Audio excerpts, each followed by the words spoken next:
안녕하세요. 제7회 남의사 1차 수목해 중학 기출문제 풀이 해보도록 하겠습니다. 들어가기 전에 좋아요, 구독 눌러주시면 감사하겠습니다. 저는 남의사 문화재 수리기술자 윤준원입니다. 1번입니다. 곤충의 특성에 관한 설명으로 옳지 않은 것, 이런 문제가 나왔네요. 1번, 곤충의 몸은 머리, 가슴, 배로 구분된다. 그래서 세 부분으로 나누는 거 맞고요. 그 다음에 2번, 절지동물강에 속하며 외골격을 가지고 있다. 외골격을 갖고 있는 건 맞는데 이게 분류해서 절지동물문에 속하게 되겠습니다. 그래서 강을 문으로 이렇게 고쳐야 되고요. 답은 2번이 되겠습니다. 그 다음에 지구상의 거의 모든 육상 및 담수 생태계에서 관찰된다. 곤충은 육상에서 생활하는 것도 있고 담수에서 생활하는 것도 있습니다. 맞고요. 4번, 린네가 이명법을 제창한 이후 곤충은 100만 종 이상이 기록되어 있다. 학명을 적을 때는 린네의 이명법에 의해서 이제 학명을 적고 있는데요. 100만 종 이상이 기록되어 있습니다. 맞고요. 그 다음에 곤충은 비행할 수 있는 유일한 무척추 동물로서 적으로부터의 방어 및 먹이 탐색에 활용할 수 있다. 예, 맞습니다. 무척추 동물 중에서 날 수 있는 것은 곤충뿐이 없습니다. 그 다음에 날개가 있음으로 해서 적으로부터의 방어 및 먹이 탐색에 활용할 수 있다. 맞는 질문입니다. 그래서 여기서 보시면 이제 곤충을 나눌 때 곤충은 이제 5개 중에서 동물계에 속하고요. 동물계 중에서 절지 동물문에 속하게 되겠습니다. 그래서 곤충 외에 우리 응애도 산림해충에 속하기 때문에 그 거미강에 속해 있는 응애도 이제 이렇게 많이 다루고 있고요. 절지동물문에 곤충강, 거미강이 있고요. 그 다음에 곤충강에는 또 날개가 있냐 없냐에 따라서 무시아강, 유시아강으로 나눌 수 있고요. 또 유시아강은 또 날개를 접을 수 없는 고시류가 있고요. 날개를 접었다 펼다 할 수 있는 신수류가 있습니다. 신수류는 또 이제 번데기 과정이 없는 불완전 변태를 걸치는, 그래서 알에서 약충, 성충으로 바로 가는 불완전 변태, 이걸 외시류라고 그러고요. 그 다음에 완전 변태하는 내시류가 있습니다. 이거는 알, 유충, 번데기, 성충 이렇게 이제 변태를 하죠. 그래서 이거를 내시류라고 하는데 이렇게 분류를 합니다. 그래서 절지 동물문에 속하고요. 그 다음에 아까 얘기한 린네의 이명법, 이게 종속, 과목, 강문계 이런 식으로 이게 분류를 하는데, 린네의 이명법은 속과 종을 이렇게 적게 되어 있습니다. 그래서 이명법이라고 얘기하고 있습니다. 2번입니다. 27번이죠. 실제 문제에서는. 그래서 곤충의 더듬이 모양과 해당되는 이제 곤충을 바르게 연결한 거, 이런 문제였는데 1번 실모양, 사상이라고 해서 바퀴나 꽃등인데 바퀴는 실모양 맞습니다. 그런데 꽃등에 같은 경우는 아니죠. 곤붕 모양이 되겠습니다. 그래서 1번 틀렸고요. 1번 틀렸습니다. 이거 같은 경우는 곤붕 모양이 되겠습니다. 그 다음에 빗살 모양, 질치상이라고 그러는데 이빨은 질치상 맞고요. 그 다음에 무당벌레도 곤붕 모양이 되겠습니다. 그래서 2번도 틀렸고, 3번 짧은 털 모양, 강모상이라고 그러는데 잠자리 같은 경우는 맞습니다. 잠자리 같은 경우는 짧은 털 모양 강모상을 하고 있고요. 흰개미는 어떻습니까? 흰개미는 염주 모양을 하고 있습니다. 여기 그림을 보시면 구슬처럼 된 것이 이렇게 연결되어 있는 구슬 모양, 또 뭐 염주 모양 이렇게 얘기를 하죠. 그래서 이런 모양을 갖고 있고요. 그 다음에 4번에 톱니 모양, 거치상 이렇게 얘기하는데 바구미 같은 경우는 이제 무릎 모양을 하고 있습니다. 무릎 모양. 그래서 이거 톱니 모양이 아니고 틀렸고요. 장수풍뎅이도 이제 곤분 모양을 하고 있습니다. 그래서 4번도 틀렸고 5번 깃털 모양 우모상이라고 그러는데 모기 그 다음에 매미나방 수컷 이런 것들은 이렇게 깃털 모양으로 생겼습니다. 그래서 모기 매미나방 수컷 맞습니다. 그래서 답은 5번이 되겠습니다. 1번 같은 경우 이제 박쥐 같은 경우 이제 실 모양을 하고 있고요. 꽃등에 같은 경우는 이제 이게 꽃등인데 이거 보시면 그 더듬이가 잘 보이지는 않지만 이렇게 곤붕 모양으로 이제 생겼습니다. 끝이 이렇게 뭉퉁그려 져 있고 그 밑부분은 이제 얇게 돼 있는 이렇게 곤붕 모양. 그래서 이제 꽃등이 같은 경우 곤붕 모양. 그 다음에 아까 얘기한 무당벌레 같은 경우도 곤붕 모양으로 되어 있고요. 흰개미 같은 경우는 염주 모양, 구슬 모양이라고 그랬고요. 그 다음에 뭐 바구미 이런 거는 무릎 모양. 그 다음에 장수풍뎅이 같은 경우는 곤붕 모양을 하고 있습니다. 곤붕 모양인데 노트가 났네요. 그래서 더듬이는 시험에 잘 나니까 한번 복습하고 넘어가도록 하겠습니다. 더듬이 같은 경우 이제 촉각인데 뭐 후각 냄새도 맡을 수 있고요. 그 다음에 이제 습도라든가 습도 센서 역할도 하고 그 다음에 소리 감지도 합니다. 존스턴 기관이라고 해서 이제 주로 흔들마디에서 밑마디는 그냥 몸체하고 붙어있는 부분이고요. 흔들마디는 소리 감지하는 병절 뭐 팔꿈마디 뭐 이렇게 얘기도 하거든요. 근데 이제 이 흔들마디에서 아까 소리 감지한다고 그랬잖아요. 그 존스턴 기관에서 소리를 감지하고 있고요. 그 다음에 채찍마디가 있는데 여기서는 이제 편절이라고 하면서 냄새를 막 감지하고 있습니다. 냄새를 맡고 있습니다. 그래서 더듬이는 시험에 아주 잘 나오고 있습니다. 그래서 중요하니까 꼭 공부해 주시는 게 좋겠습니다. 공부를 철저히 알아가시는 게 좋고요. 한번 보도록 하겠습니다. 실모양을 사상 이렇게 얘기하는데 딱정벌레라든가 깃두라미, 뭐 박기류, 하늘소 이런 것들이 이제 실모양으로 되어 있고요. 짤부터 실모양은 이런 모양을 하고 있습니다. 실모양. 그 다음에 짧은 털 모양 잠자리라든가 매미류가 이렇게 되겠는데요. 그림처럼 이렇게 생겼는데 좀 더 짧고 이렇게 뾰족한 느낌이 있습니다. 그래서 짧은 털은 잠자리 매미류가 있고요. 염주 모양이 있습니다. 염주 모양은 구슬을 이렇게 꿰어놓은 것처럼 이렇게 구슬이 꿰어져 있는 것처럼 보이는데 이거는 흰개미 같은 경우 이렇게 구슬 모양, 염주 모양을 하고 있고요. 그 다음에 톱니 모양을 하고 있는 게 있습니다. 방아벌레 같은 경우 이렇게 톱날처럼 생겼죠. 그래서 그 방아벌레 같은 경우가 이제 톱니 모양을 하고 있습니다. 그 다음에 가시털 모양이라고 해서 아주 짧고 이것은 좀 그림에서 크게 보이는데 약간 뾰족합니다. 뾰족하고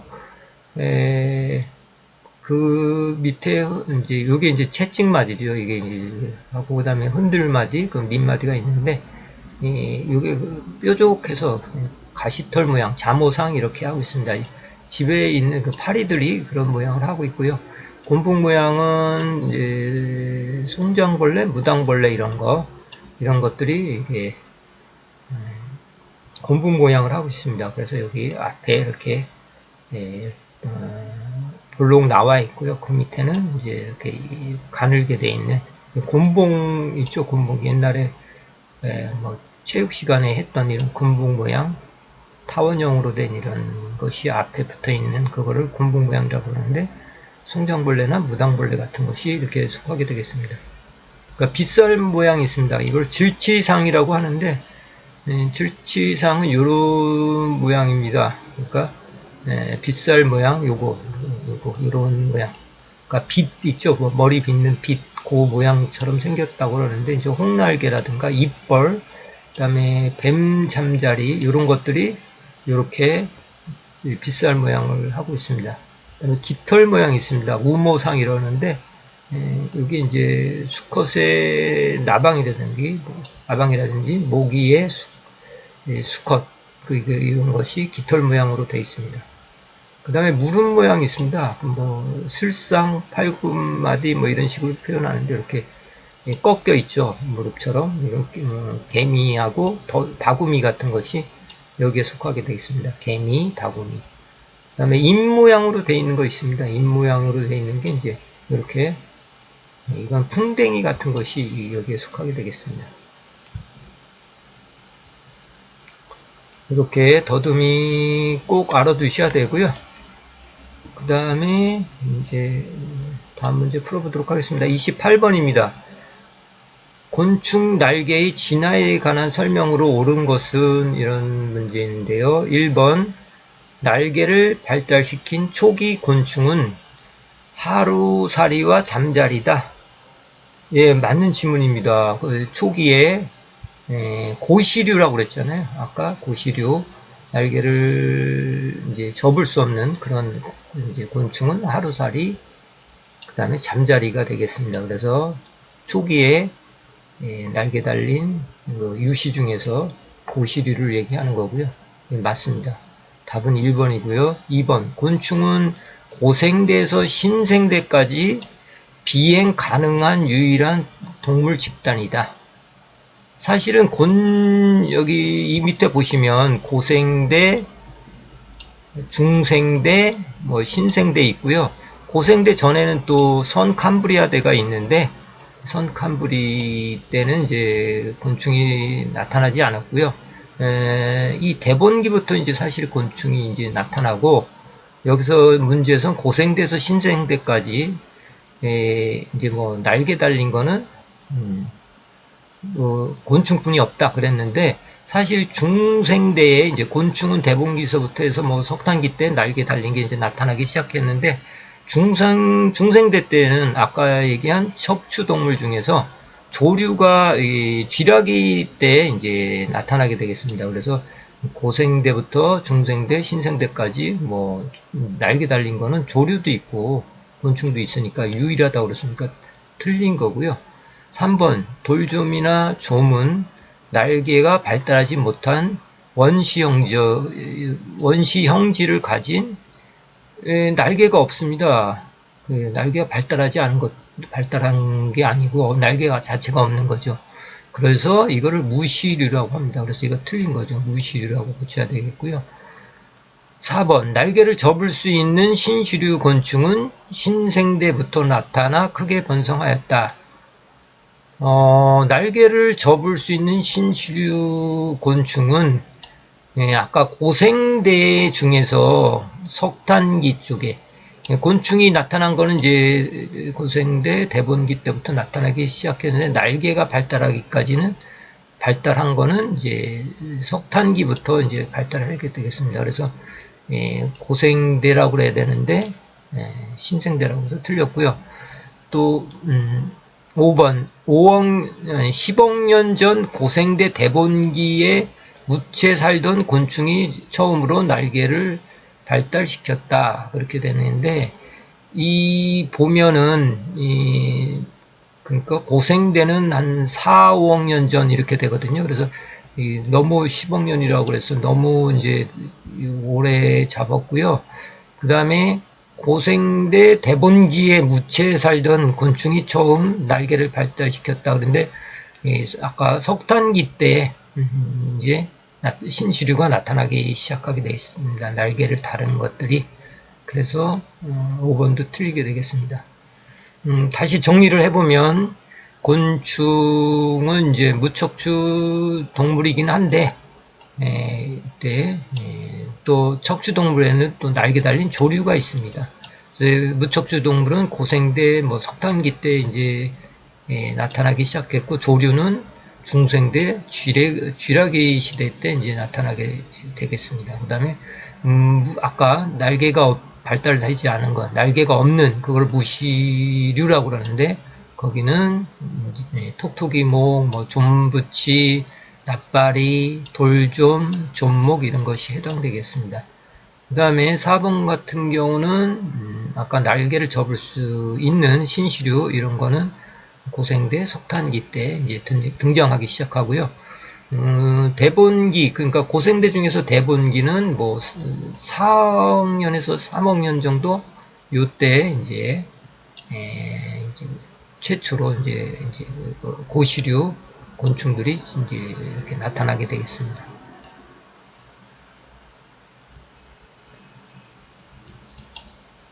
29번입니다. 아래 설명 중 옳은 것은 1번 장미 등의 잎벌의 번데기는 유충 탈피각을 가진 위용 형태이다. 그 잎벌 같은 경우는 이제 벌목 같은 경우의 번데기는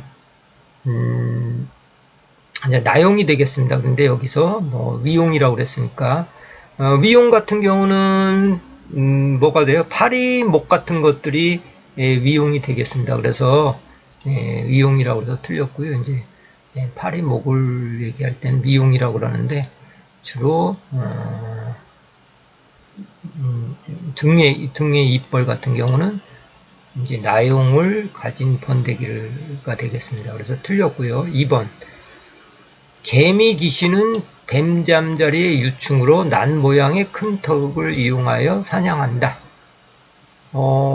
뱀잠자리는 이렇게 생겼고요. 뱀잠자리 이렇게 생겼는데 그 명주잠자리라는 그거의 약충이 되겠습니다. 이게 개미귀신이라고 그래서 모래에 이렇게 함정을 파놓고 거기서 개미가 지나가기를 기다리다가 개미가 이제 함정이 빠지면 거기서 이제 잡아먹는 그런 개미 귀신인데 그것이 명주 잠자리의 유충이 되겠습니다. 명주 잠자리의 약충이 되겠습니다. 약충. 그런데 난 모양의 큰 턱을 이용해서 사냥한다. 여기 맞고요. 뱀잠자리가 아니라 명주 잠자리가 되겠습니다. 3번 파리 유충은 구더기형으로 맞죠. 구더기형이라고 그랬어요. 파리 유충은 구더기형이고 성장하면 한 쌍의 날개를 가지며 그 한 쌍은 어떻게 됐어요? 뒷날개는 평균곤으로 이제 변형돼서 이거는 균형 잡아주고 그러는데 이제 사용하는 거죠. 그래서 평균곤이라고 그래서 이렇게 동그랗게 생긴 것이 이렇게 뒷날개가 이제 태화되면서 동그랗게 이제 달리는데 이게 평균곤이라고 이렇게 얘기를 하고 있습니다. 그래서 이게 3번이 맞는 지문이 되겠습니다. 그다음에 4번 부채벌레는 말벌의 기생자로 암컷 성충의 앞날개는 평균곤이 아니라 가평균곤입니다. 거꾸로 오히려 부채벌레는 이제 기생자로 많이 살아가잖아요. 그래서 이게 여기 보신 것 같이 그림 보이시나요? 요 밑에 오른쪽에 보시면 이제 앞날개가 이렇게 태화돼서 이렇게 조금만 남아있는 그거를 가평균곤 이렇게 얘기합니다. 가평균곤. 가평균곤이라고 해서 평균곤이라고 해서 틀린 거죠. 그래서 그 다음에 뒷날개는 이제 발달되어 있습니다. 뒷날개를 이제 부채 모양으로 이렇게 생겼습니다. 그래서 4번도 틀리고요. 5번 밑들이는 전갈의 꼬리처럼 복부 끝이 부풀러 올리고 전갈은 이렇게 뒷부분이 이렇게 꼬리가 들려 있습니다. 그래서 밑이 들려 있다고 해서 밑들이라고 그러는데 여기 이제 뭐 독샘이 아니죠. 독샘은 아니고 이렇게 독이 없다고 합니다. 그래서 뭐 여기 독샘이 발달했다고 그러는데 독샘은 아니고 뾰족한 잎들 가진 강력한 포식자이다. 그래서 이것도 5번도 틀립니다. 독샘은 아니고 꼬리가 들려있기만 형태만 그런 거죠. 그래서 답은 3번이 되겠습니다. 정리를 해보면 파리목의 번데기는 위용이다. 요 그림 보이시나요? 이렇게 요 속에 그 번데기 전에 이제 구데기라고 그러는 거 있잖아요. 그런 그 모양, 그게 그 모양대로 이 껍데기 속에 들어가서 마치 그 가짜 이제 번데기 모양을 했다고 그래서 위용이거든요.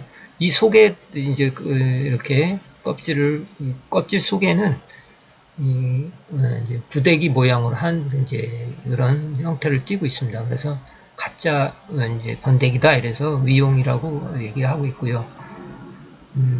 위용은 이제 뭐 원래는 이제 나용에 해당되면서 탈피하면서 번데기가 될 때 종령 유충의 외피를 이제 벗어버리지 않고 뒤집어 쓴 채로 그 속에서 이제 번데기가 돼갖고 애벌레의 껍질을 마치 고치처럼 이용하는 것, 이거를 이제 파리목 위용이라고 얘기하게 되겠습니다.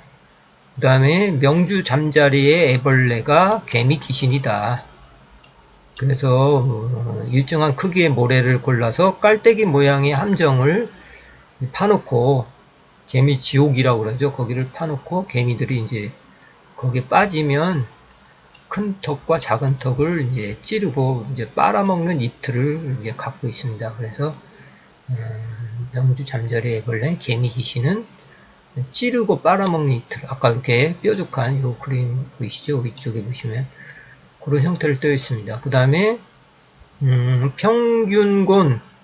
평균곤이라고 그랬는데 파리는 평균곤이 맞습니다. 그리고 부채벌레 목 같은 경우는 기생을 하잖아요. 딴 데 기생을 하면서 그 형태는 앞날개가 태화된 이제 가평균곤을 갖고 있습니다. 그래서 앞날개가 태화된 이런 거를 가평균곤 이렇게 얘기를 하고 있습니다. 그 다음에 5번 같은 경우 밑들이의 꼬리는 이제 해롭지 않고요. 얘들은 이제 씹는 입틀을 갖고 있습니다.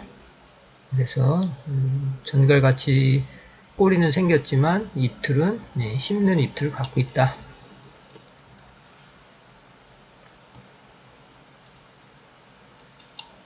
30번입니다. 외골격에 관한 설명으로 옳지 않은 것, 이런 문제네요. 1번 몸의 보호를 해주고 근육 부착적 기능을 한다. 외골격은 외부로부터 몸을 보호해주고요. 근육 부착적 기능을 한다. 맞고요. 그 다음에 2번 외표피, 원표피, 진피, 기저막으로 이루어져 있다. 이 그림을 보시면 이제 에피큐티클이라고 해서 이제 외표피고요. 요 맨 바깥에 있는 거, 요 얇은 요거가 이제 외표피고요. 그 안에 이제 엑소큐티클 이래서 이제 이 원표피가 있습니다. 그 다음에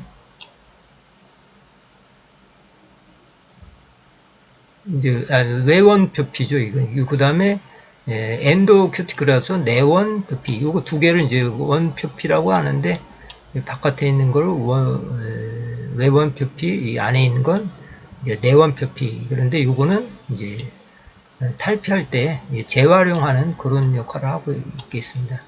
이거는 진피, 에피테르미스라고 해서 진피가 있고요. 몸에 붙어 있는 기저막 이런 식으로 되어 있고요. 이 진피는 세포가 있어서, 상피 세포가 있어서 이 탈피할 때 이런 재생 그 역할을 하고 있습니다. 그래서 뭐 외표피, 원표피, 진피, 기저막으로 이루어졌다. 이거 맞는 질문이고요. 3번 외표피의 시멘트층, 맨 바깥의 층이 이제 시멘트층이 있고 그 다음에 왁스층이 있고 막 이런데 왁스층과 시멘트층, 이거는 이제 방수하고 그 다음에 이물질 차단과 보호 역할을 한다. 맞습니다. 그 다음에 진피는 상피 세포층으로부터 탈피액을 분비해서, 탈피할 때 여기서 탈피액을 분비해서 불활성시키고 나중에 활성화시키면서 이제 이 내원표피를 재생시키는 그런 역할. 그러니까 내원표피 물질을 분해하고 또 흡수하는, 재사용하는 그런 역할을 하는 게 여기 진피가 되겠습니다. 이 부분이 되겠습니다. 그래서 이것도 맞는 지문이 되겠고요.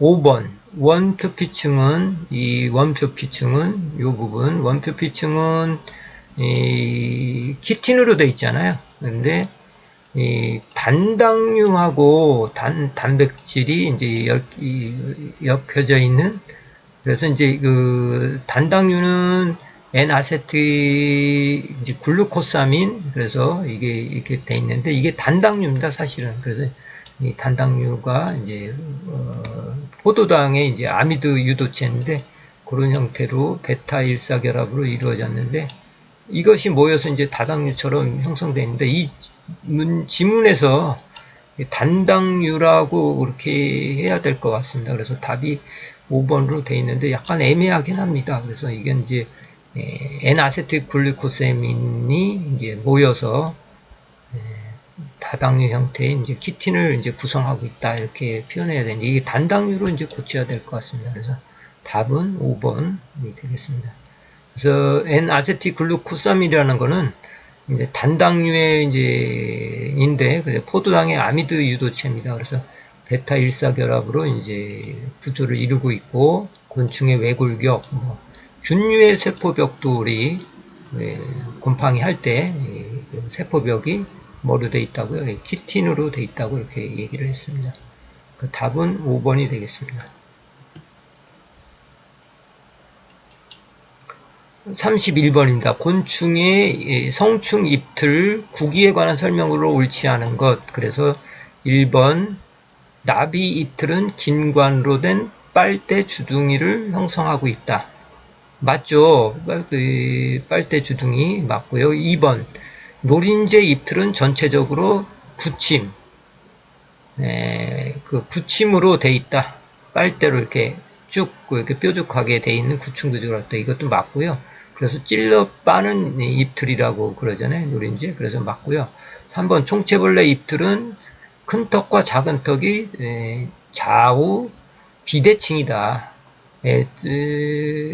총체벌레의 그 잎틀은 이제 비대칭이면서 질스러 빠는 잎틀, 뭐 이런 식으로 얘기하잖아요. 그러니까 왼쪽이 이제 발달되어 있는데 왼쪽으로 이제 질스러 갖고 흠집을 내면 거기 즙이 나오는데 이제 그거를 빨아먹는 형태로 돼 있어요. 비대칭이라는 게 시험에 잘 나오고 있습니다. 그 다음에 4번 파리 잎틀은 주로 액체나 침으로 녹일 만한 먹이를 흡수한다. 그래서 이게 스펀지처럼 이렇게 빨아들이는 그런 잎틀을 갖고 있습니다. 맞는 질문이고요. 5번 메뚜기의 잎털은 큰 턱이 먹이를 분쇄하기 위해서 위아래로 움직이며 작동한다. 이게 틀리죠. 이게 사람 잎도 대부분 동물 잎 이런 거를 생각해 보시면 큰 턱은 이제 자르고 아래 턱으로 이렇게 분쇄하기 위해서 이렇게 작은 턱이 이제 움직이는 거지, 아래 턱이 작은 턱이 움직이는 거죠. 큰 턱이 위아래로 움직이는 않습니다. 그래서 이게 큰 턱은 고정되어 있고 작은 턱이 위아래로 움직이면서 이제 작동하게 되겠습니다. 그래서 보시면 이 그림이 이제 나비 잎틀, 대롱형 빨대 주둥이, 그 다음에 이게 노린재 잎틀, 노린재, 매미도 노린재 목에 속하잖아요. 이게 이제 후구식으로 되어 있는데 이렇게 뾰족하게 굳힘 형태를 띠고 있고요. 그 다음에 요거는 이제 파리가 이쪽에 마치 스펀지가 물을 이제 이렇게 흡수하듯이 빨아들이듯이 그런 흡치형으로 되어 있습니다. 여기에 이제 녹여갖고 침으로 녹여서 이제 흡치하는 형태를 갖고 있는 이 파리 목이고요. 그 다음에 아까 얘기한 총체벌레 같은 경우는 왼 그 잎틀이 이렇게 크고요. 오른쪽은 덜 발달되어 있습니다. 잎틀이 보통 대칭인데 이 총체벌레 같은 경우는 왼쪽 그 턱이 이제 발달되어 있고 오른쪽은 발달되지 않았어요. 그래서 이게 뭐 잎 같은 거를 이렇게 이제 할 때 흡집할 때 이렇게 빨아갖고 이거 들쓰른 다음에 이게 밑으로 긁어낸 다음에 이 입으로 이제 흡치하는 그런 흡집하는 그런 형태를 띠고 있습니다. 총체벌레 지금 얘기하고 있고요. 그래서 큰 턱과 작은 턱이 대칭이다, 비대칭이다, 이렇게 알고 있으면 되겠습니다.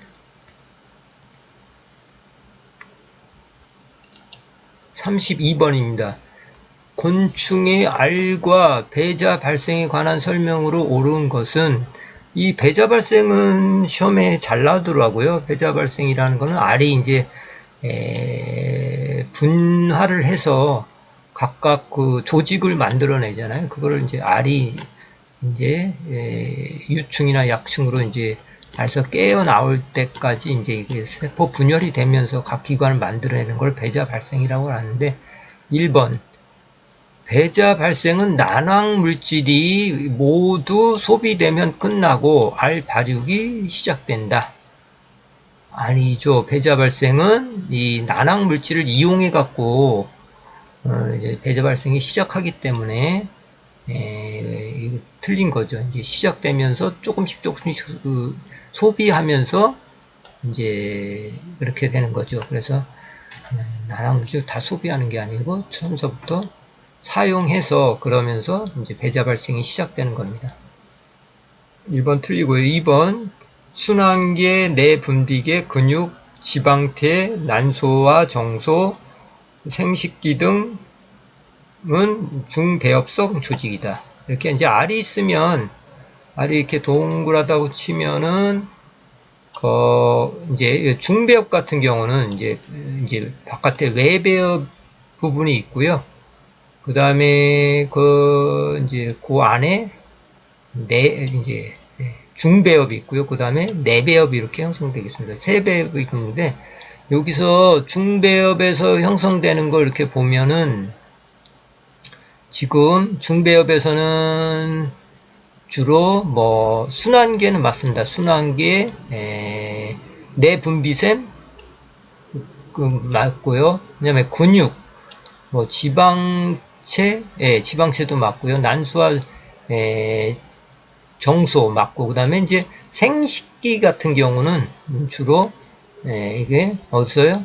이제 외배엽에서 형성됩니다. 이 바깥에 있는 그 아래 바깥에 있는 부분에서 이제 생성되기 때문에 2번 틀렸고요. 그 다음에 3번 표피, 뇌와 신경계, 호흡기관, 소화기관도 전장, 중장, 후장이 있는데, 소화기관 중에서 중장은 내배엽에서 형성된다고 그랬어요. 가운데 있는 이 내배엽에서는 이제 중장만 이렇게 형성이 되거든요. 그래서 이게 틀렸죠. 그래서 이거는 내배엽 조직, 나머지는 이제 맞는데, 표피, 뇌와 신경계, 호흡기관, 소화기관 중에서 전장, 후장은 맞는데 이제 이 중장은 아니다. 그래서 3번도 틀렸고요. 4번 곤충의 알은 정자 출입을 위한 전공이 있으나 호흡을 위한 기공이 없어 수분 손실을 방지한다. 이렇게 되어 있네요. 그래서 이거는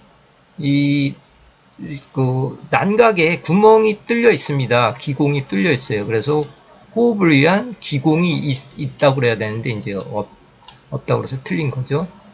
그 다음에 5번 대부분의 암컷 성충은 정자를 주머니에 보관하면서 산란 시 필요에 따라 정자를 방출하여 수정시킨다. 이거는 저정란이라는 게 있습니다. 저정란,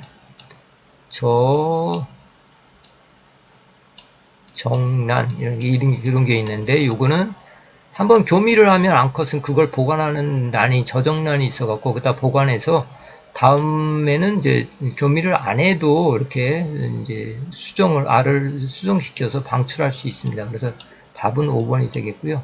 전체적인 해설을 보면은 이제 난황 같은 경우는 이제 그 노린자 위로 이제 뭐 달걀 같은 거로 친다 그러면 노른자가 되겠습니다. 이거는 이제 이제 배자가 이제 세포 분열하면서 조직이 생기는데, 그때부터 이제 그 먹고서 이제 이렇게 분열이 시작되는 거죠. 그래서 곧바로 발육하는 배자의 먹이가 된다.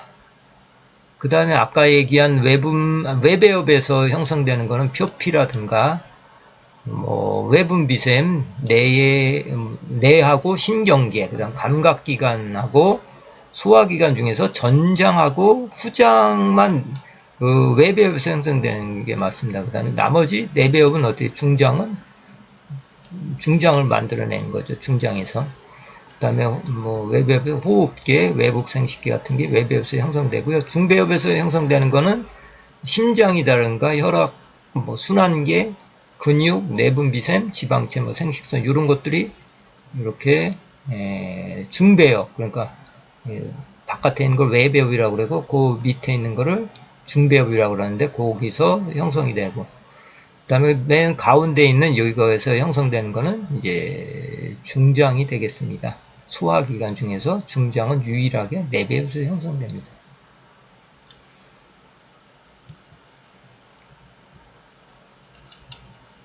33번입니다. 소리를 통한 곤충의 의사소통에 관한 설명으로 옳은 것은 이런 문제네요. 1번 곤충은 주파수, 그래서